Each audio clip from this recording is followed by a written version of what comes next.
السلام علیکم ورحمۃ اللہ وبرکاتہ۔ محمد عربی سٹوریز میں خوش آمدید۔ میرے چینل کو سبسکرائب کر دیں۔ کتاب محمد عربی، مصنف محمد عنایت اللہ سبحانی، باب نمبر 2، کرنیں ابھرتی ہیں۔ صفحہ نمبر 45 سے انشاءاللہ آج ہم پڑھیں گے صفحہ نمبر 49 تک، مطلب صفحہ نمبر 45 سے صفحہ نمبر 49 تک۔ بسم اللہ الرحمن الرحیم۔ قافلہ کچھ دنوں بعد مکہ واپس ہوا۔ مروز زہران پہنچا تو میسرہ نے کہا، محمد صلی اللہ علیہ وآلہ وسلم، لپک کر خدیجہ کے پاس جاؤ، انہیں کامیابی کی خوشخبری سناؤ۔ چنانچہ آپ صلی اللہ علیہ وآلہ وسلم اونٹ پر روانہ ہو گئے اور دوپہر ہوتے ہوتے مکہ پہنچ گئے۔ خدیجہ اس وقت بالا خانے میں تھیں اور ٹھنڈی ٹھنڈی ہواؤں کے مزے لے رہی تھیں۔ اچانک کیا دیکھتی ہیں کہ ایک اونٹ پر کوئی سوار ہے اور اونٹ ریگزار کی تپتی ہوئی ریت پر نحو رفتار ہے، بالکل ہوا کا مقابلہ کر رہا ہے۔ خدیجہ نے سوار پر نظریں گار دیں کہ پہچانے کون ہے۔ وہ سوار کچھ اور قریب ہوا دیکھا تو محمد صلی اللہ علیہ وآلہ وسلم ہیں۔ ان کے گھر کی طرف بہت تیزی سے بڑھ رہے ہیں۔ آپ صلی اللہ علیہ وآلہ وسلم دروازے پر پہنچ کے تو خدیجہ نے بڑے خلوص سے استقبال کیا اور خیریت سے واپس آنے پر خوشی کا اظہار کیا۔ پھر آپ صلی اللہ علیہ وآلہ وسلم نے بڑے اچھے انداز سے سفر کا پورا حال سنایا، کاروبار کی بھی روداد بیان کی کہ کیا کیا بیچا، کیا خریدا اور کیا نفع اٹھایا۔ خدیجہ رضی اللہ تعالیٰ عنہا پوری شوق اور دلچسپی سے ساری داستان سن رہی تھیں، دل میں عش عش کرتی رہیں۔ آپ کی باتوں سے انہیں بڑی خوشی ہو رہی تھی۔ آپ صلی اللہ علیہ وآلہ وسلم کی خوش کلامی ان کے دل کو بھا رہی تھی اور آپ کی ایمانداری اور سچائی ان کو موہ رہی تھی۔ پھر اس بار تجارت میں بے انتہا برکت ہوئی، اتنی کہ اور کبھی نہیں ہوئی تھی۔ اس سے بھی وہ بہت متاثر تھی۔ پھر میسر آیا، اس کی زبانی آپ صلی اللہ علیہ وآلہ وسلم کے حالات سنے تو دل خوشی سے لبریز ہو گیا، اور پھر اتنی حیرت و مسرت ہوئی، اتنی ہوئی جس کا کوئی ٹھکانہ نہ تھا۔ میسرہ نے بتایا کہ آپ نے کس طرح تجارت کی، معاملات میں کتنی سچائی اور ایمانداری دکھائی، پھر کس قدر ان کے مال تجارت کی فکر رکھی اور جان و دل سے اس کی حفاظت کی۔ پھر راہب نسطور کا واقعہ سنایا اور آپ کے بارے میں اس نے جو خوشخبری دی تھی وہ بھی سنائی۔ پھر بولا، ایک اور واقعہ ہوا جس سے میں حیران رہ گیا۔ سفر سے ہم لوگ واپس ہو رہے تھے، میرے ساتھ 2 اونٹ تھے، دونوں تھک کر جواب دے چکے تھا میں بھی بہت پیچھے۔ اندیشہ ہوا کہ کہیں قافلہ آگے نہ بڑھ جائے اور میں تنہا نہ رہ جاؤں۔ چنانچہ جلدی سے میں محمد صلی اللہ علیہ وآلہ وسلم کے پاس گیا اور ان کو سارا حال بتایا۔ یہ سن کر پہلے تو انہوں نے دونوں کے پیر سے ہلائے، پھر نکیل ہاتھ میں لی اور ان کو ہنکایا، اور اب وہ اس طرح اچھلنے لگے جیسے کچھ ہوا ہی نہ تھا۔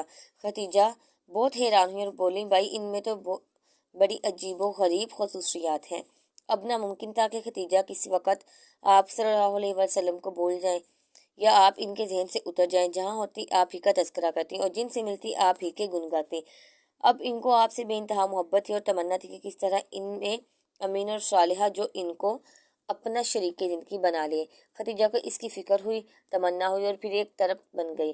یہی خدیجہ تھی، ہاں یہی خدیجہ جن کو قریش کے بڑے بڑے رئیسوں نے نکاح کا پیغام بھیجا تھا۔ انہوں نے ہر ایک کو ٹھکرا دیا تھا اور لاپرواہی سے رخ پھیر لیا تھا، مگر اس وقت یہ خوشی اتنی بڑی کہ خدیجہ اس کو راز نہ رکھ سکی اور قریبی عورتوں سے بھی کہہ بیٹھی۔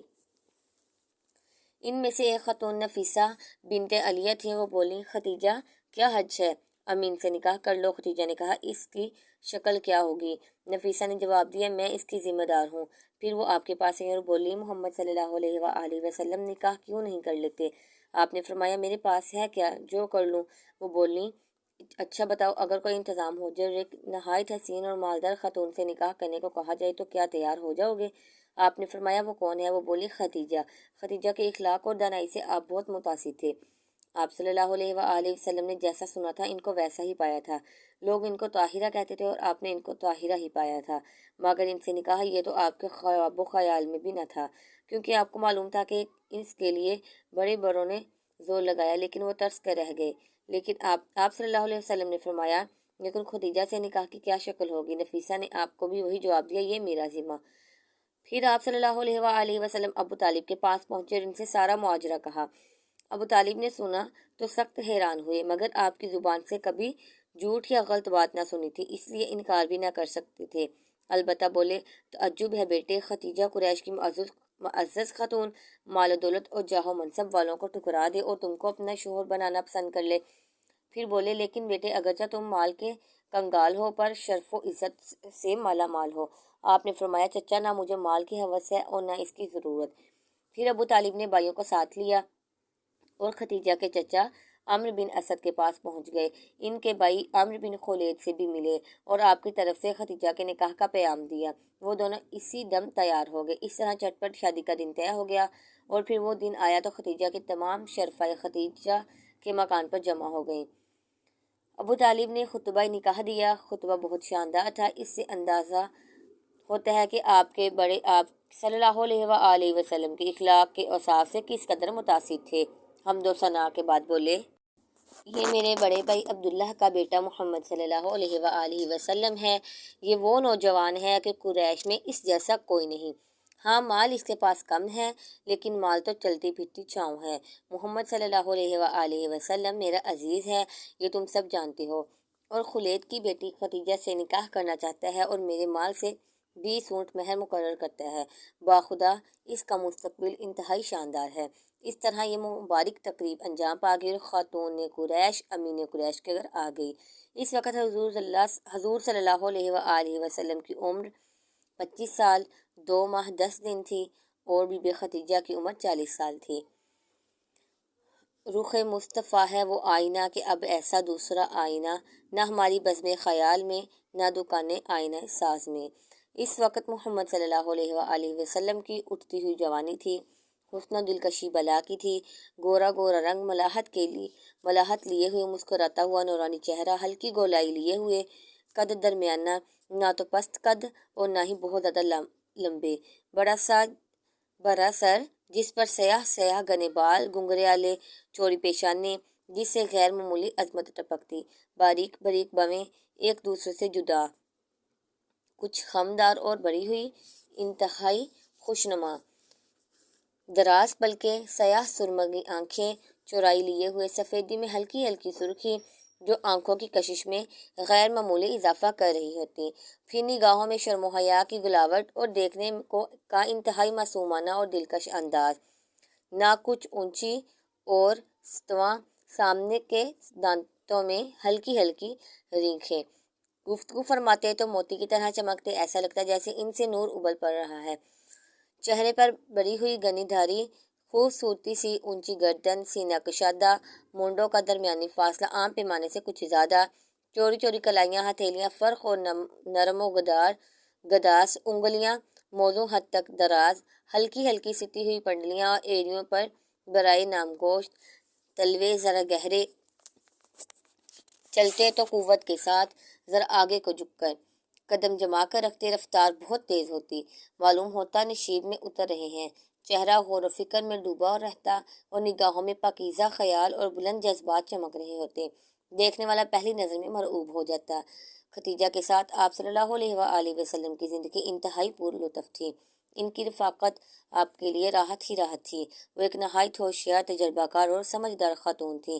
انہوں نے آپ کی طبیعت اور مزاج کو، آپ کی پسند اور ناپسند کو خوب پہچان لیا اور ہمیشہ اس کا پورا خیال رکھا کہ آپ کے جذبات اور رجحانات کو، آپ کی امنگوں اور دلچسپیوں کو اچھی طرح سمجھ لیا اور اس سلسلے میں آپ کے ساتھ پورا تعاون کیا اور ہر طرح سے سہولت پہنچانے کے لیے کمر بستہ رہی۔ آپ صلی اللہ علیہ وآلہ وسلم کے رجحانات کیا تھے؟ سدا سچ بولنا، ہر کام ایمانداری سے کرنا، ہنگاموں سے بچنا، شور و غل کی محفلوں سے دور رہنا اور تنہائی میں بیٹھ کر غور و فکر کرنا۔ خدیجہ نے ان ساری باتوں کا خیال رکھا۔ چنانچہ آپ صلی اللہ علیہ وآلہ وسلم کے معمولات پر کوئی اثر نہیں پڑا۔ آپ صلی اللہ علیہ وآلہ وسلم اب بھی اسی طرح وسیع اور روح پرور فضاؤں میں نکل جاتے۔ اب بکریوں کی رکھوالی بھی نہ کرنی ہوتی، اس لیے اور زیادہ یکسوئی اور اطمینان رہتا۔ جب تک چاہتے غور و فکر کرتے، مناظر فطرت کا مشاہدہ کرتے، اس طرح گویا آپ فطرت کی رہنمائی میں آپ اپنے دادا ابراہیم کے نقش قدم پر چل رہے تھے اور علم و عرفان اور ایمان و یقین کی منزلیں طے کر رہے تھے۔ سورہ انعام کی آیت ہے، اور اسی طرح ہم ابراہیم کو آسمانوں اور زمین کے نظام سلطنت دکھاتے تھے اور اسی لیے دکھاتے تھے کہ وہ یقین رکھنے والوں میں سے ہو جائے۔ تو کیا آپ صلی اللہ علیہ وآلہ وسلم خدیجہ کے حقوق سے غافل رہے نہیں، ایسا نہ تھا۔ اگر خدیجہ ایک وفا شاعر اور فرض شناس بیوی تھی تو آپ بھی ایک مثالی شوہر تھے۔ عبادت کے ساتھ ساتھ آپ خدیجہ کا بھی پورا خیال رکھتے، ان کے سارے حقوق ادا کرتے، ان کے دل بہلاؤ کا سامان کرتے، ان کے ذوق و طبیعت کی پوری رعایت رکھتے، ان کے مال کی ہر طرح حفاظت کرتے، ان کی تجارت کو فروغ دیتے جس پر پورا اطمینان ہوتا، جو سچا اور ایماندار ہوتا، جال بٹے سے بیزار ہوتا اور اسی کو اس میں شریک کرتے۔ غرض آپ صلی اللہ علیہ وآلہ وسلم ایک انتہائی محبوب اور حق شناس شوہر تھے۔ خدیجہ کے لیے آپ کے رہن سہن میں بڑی دلکشی اور جاں نوازی تھی۔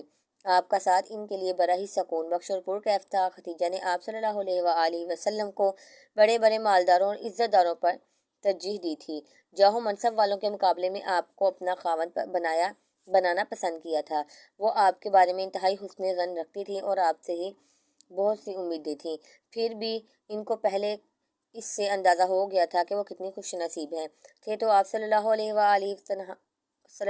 وآلہ وسلم تنہائی پسند، لیکن لوگوں سے میل جول بھی رکھتے تھے، ان کے معاملات میں دلچسپی لیتے، ان کی باتوں کو بہت ہی غور سے سنتے، اکثر چپ رہتے، بے ضرورت کبھی نہ بولتے، نہ کسی بات میں لوگوں سے الجھتے، جو بات بھی کہتے بہت ہی مختصر اور کام کی کہتے۔